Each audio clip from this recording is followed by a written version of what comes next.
कृष्णम वंदे जगत गुरुम। जय श्री कृष्ण। राधे राधे दोस्तों, आप बहुत ही भाग्यवान और परमात्मा की असीम कृपा के पात्र हैं कि आप इसे सुन रहे हैं, क्योंकि यहाँ जीवन यात्रा के अनमोल रत्न में आज मैं आपके सामने फिर उपस्थित हूँ, श्रीमद् भागवत गीता के 10वें अध्याय का महात्म्य लेकर। क्योंकि इन्हें वही लोग सुन पाते हैं जिन पर ईश्वर की बहुत बड़ी कृपा होती है, अन्यथा पूरा जीवन गुजरने के बाद भी कोई जीव, कोई व्यक्ति इन महात्म्यों को नहीं सुन पाता। आइए शुरुआत करते हैं। शुरू करने से पहले मैं आप लोगों से निवेदन करता हूं, जो लोग चैनल पर पहली बार हैं आवश्यक रूप से सब्सक्राइब करें और वीडियो के अंत तक निश्चित रूप से जाएं।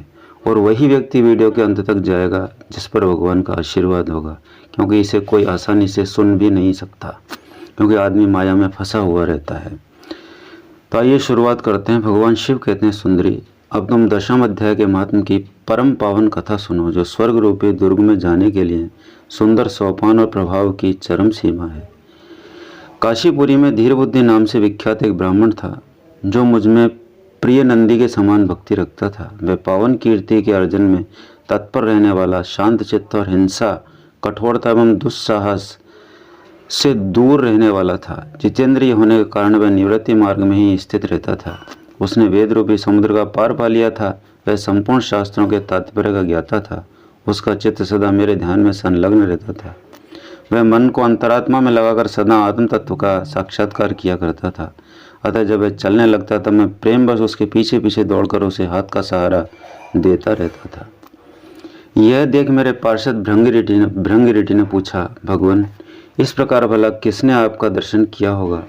इस महात्मा ने कौन सा तप, होम अथवा जप किया है कि स्वयं आप ही पद पद पर इसे हाथ का सहारा देते चलते हैं? भृंगी का यह प्रश्न सुनकर मैंने इस प्रकार उत्तर देना आरंभ किया।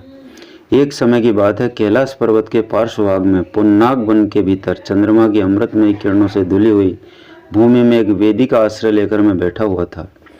मेरे बैठने के क्षण भर बाद ही सहसा एक बड़े जोर की आंधी उठी। वहाँ के वृक्षों की शाखाएं नीचे ऊपर होकर आपस में टकराने लगी। कितनी ही टहनियाँ टूट टूट कर बिखर गईं।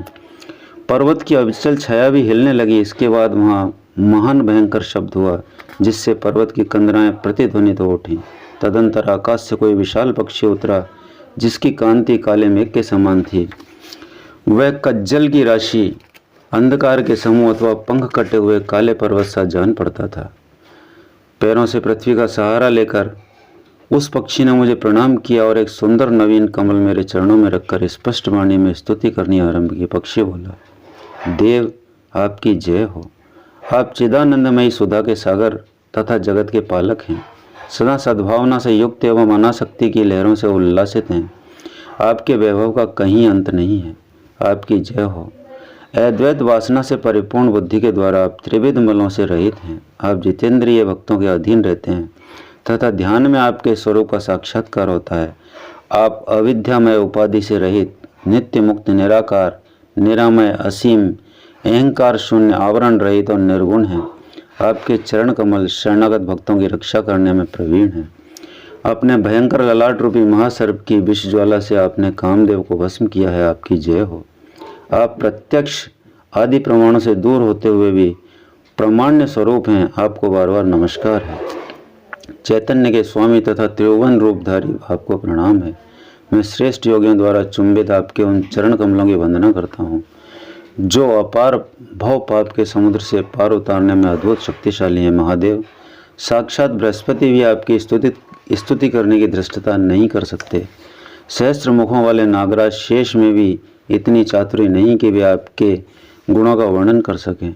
फिर मेरे जैसे छोटी बुद्धि वाले पक्षी की तो विसात ही क्या है। उस पक्षी के द्वारा किए हुए इस स्रोत को सुनकर मैंने उससे पूछा, विहंगम, तुम कौन हो और कहाँ से आए हो? तुम्हारी आकृति तो हंस जैसी है, मगर रंग कौवे का मिला है। तुम जिस प्रयोजन को लेकर यहाँ आए हो उसे बताओ। पक्षी बोला, देवेश, मुझे ब्रह्मा जी का हंस जानिए। धूर जटे, जिस कर्म से मेरे शरीर में इस समय कालिमा आ गई है उसे सुनिए प्रभु। यद्यपि आप सर्वज्ञ हैं, अतः आपसे कोई बात छिपी नहीं है, तथापि यदि आप पूछते हैं तो बतलाता हूँ। सौराष्ट्र नगर के पास एक सुंदर सरोवर है, जिसमें कमल लहलाते रहते हैं। उसी में बाल चंद्रमा के टुकड़े जैसे श्वेत मृणालों के ग्रास लेकर मैं बड़ी तीव्र गति से आकाश में उड़ रहा था। उड़ते उड़ते से ऐसा वहाँ से पृथ्वी पर गिर पड़ा। जब होश में आया और अपने गिरने का कोई कारण न देख सका तो मन ही मन सोचने लगा, हो ये मुझ पर क्या आ पड़ा, आज मेरा पतन कैसे हो गया, पके हुए कपूर के समान मेरे श्वेत शरीर में ये कालिमा कैसे आ गई।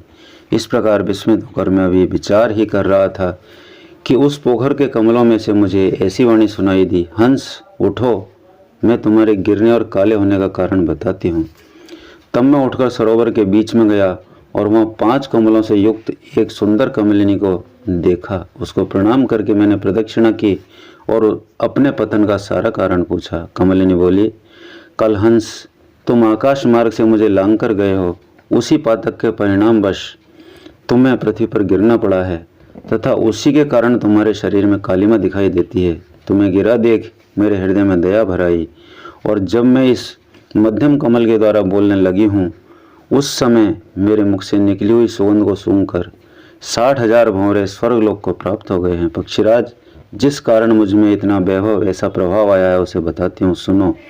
इस जन्म से पहले तीसरे जन्म में मैं इस पृथ्वी पर एक ब्राह्मण की कन्या के रूप में उत्पन्न हुई थी। उस समय मेरा नाम सरोज बदना था। मैं गुरुजनों की सेवा करती हुई सदा एकमात्र पतिव्रत के पालन में तत्पर रहती थी। एक दिन की बात है, मैं एक मैना को पढ़ा रही थी।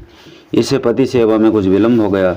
इससे पति देवता कुपित हो गए और उन्होंने शाप दिया, पापिनी तू मैना हो जा। मरने के बाद यद्यपि मैं मैना ही हुई तथापि पतिव्रत के प्रसाद से मुनियों के ही घर में मुझे आश्रय मिला। किसी मुनि कन्या ने मेरा पालन पोषण किया। मैं जिनके घर में थी वे ब्राह्मण प्रतिदिन प्रातःकाल विभूति योग नाम से प्रसिद्ध गीता के 10वें अध्याय का पाठ करते थे और मैं उस पापहारी अध्याय को सुना करती थी। विहंगम काल आने पर मैं मैना का शरीर छोड़कर 10वें अध्याय के माध्यम से स्वर्गलोक में अप्सरा हुई। मेरा नाम पद्मावती हुआ और मैं पद्मा की प्यारी सखी हो गई। एक दिन मैं विमान से आकाश में विचर रही थी। उस समय सुंदर कमलों से सुशोभित इस रमणीय सरोवर पर मेरी दृष्टि पड़ी और इसमें उतरकर जो ही मैंने जल क्रीड़ा आरंभ की त्यों ही दुर्वासा मुनि आ धमके। उन्होंने वस्त्रीन अवस्था में मुझे देख लिया। उनके वैसे मैंने स्वयं ही एक कमलनी का रूप धारण कर लिया। मेरे दोनों पैर 2 कमल हुए, दोनों हाथ भी 2 कमल हो गए और शेष अंगों के साथ मेरा मुख भी एक कमल हुआ। इस प्रकार मैं 5 कमलों से युक्त हुई। मुनिवर दुर्वासा ने मुझे देखा। उनके नेत्र क्रोधाग्नि से जल रहे थे। वे बोले, पापिनी तो इसी रूप में 100 वर्षों तक पड़ी रहे। यह शाप देकर वे क्षण भर में अंतर्ध्यान हो गए।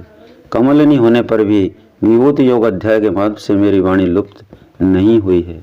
मुझे लांघने मात्र के अपराध से तुम पृथ्वी पर गिरे हो। पक्षीराज, यहाँ खड़े हुए तुम्हारे सामने ही आज मेरे शाप की निवृत्ति हो रही है, क्योंकि आज 100 वर्ष पूरे हो गए। मेरे द्वारा गाए हुए उस उत्तम अध्याय को तुम भी सुन लो। उसके श्रवण मात्र से तुम भी आज ही मुक्त हो जाओगे। यों कहकर पद्मिनी ने स्पष्ट एवं सुंदर वाणी में 10वें अध्याय का पाठ किया और वह मुक्त हो गई। उसे सुनने के बाद उसी को दिए हुए उस उत्तम कमल को लाकर मैंने आपको अर्पण किया है। इतनी कथा सुनाकर उस पक्षी ने अपना शरीर त्याग दिया। यह एक अद्भुत सी घटना हुई। वह पक्षी अब 10वें अध्याय के प्रभाव से ब्राह्मण कुल में उत्पन्न हुआ। जन्म से ही अभ्यास होने के कारण शेषावस्था से ही उसके मुख से सदा गीता के 10वें अध्याय का उच्चारण हुआ करता था। 10वें अध्याय के अर्थ चिंतन का यह परिणाम हुआ है कि यह सब भूतों में स्थित शंख चक्रधारी भगवान विष्णु का सदा ही दर्शन करता रहता है। इसकी स्नेहपूर्ण दृष्टि जब कभी किसी देहधारी के शरीर पर पड़ जाती है तब वह चाहे शराबी हो और ब्रह्मत्यारा ही क्यों न हो, मुक्त हो जाता है तथा पूर्व जन्म में अभ्यास किए हुए 10वें अध्याय के माध्यम से इसको दुर्लभ तत्व ज्ञान प्राप्त है तथा इसने जीवन मुक्ति भी पाली है।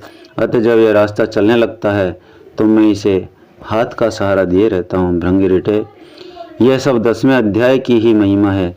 पार्वती, इस प्रकार मैंने भृंगिरिटी के सामने जो पाप नाशक कथा कही थी वही यहाँ तुमसे भी कही है। नर हो या नारी अथवा कोई भी क्यों न हो, इस 10वें अध्याय के श्रवण मात्र से उसे सब आश्रमों के पालन का फल मिल जाता है। बोलो वासुदेव भगवान की जय। श्री कृष्ण गोविंद हरे मुरारे, हे नाथ नारायण वासुदेवा। श्री कृष्ण गोविंद हरे मुरारे, हे नाथ नारायण वासुदेवा। श्री कृष्ण गोविंद हरे मुरारे, हे नाथ नारायण वासुदेवा। मित्रों, दोस्तों, भाइयों, बहनों, बुजुर्गों, माताओं, इस महात्मा को सुन रहा हर मनुष्य हृदय से आभार व्यक्त करता हूँ मैं उसका कि वे परमात्मा का बहुत बड़ा कृपा पात्र है जो इस महात्मा को यहाँ तक सुना, पूर्ण सुना। जो भी इसे सुनता है निश्चित रूप से उसे पुण्य फल प्राप्त होता है, ऐसी पुराणों की मान्यता है। इसी कारण माँ सरस्वती और परमात्मा की प्रेरणा से मैंने आप लोगों तक इसे प्रेषित किया है। आवश्यक रूप से आपको पसंद आएगा, क्योंकि यह आत्मा का कल्याण करने वाला है, आध्यात्म की उन्नति करने वाला है। अगले वीडियो में बहुत ही जल्दी आपके साथ फिर मिलेंगे। नमस्कार।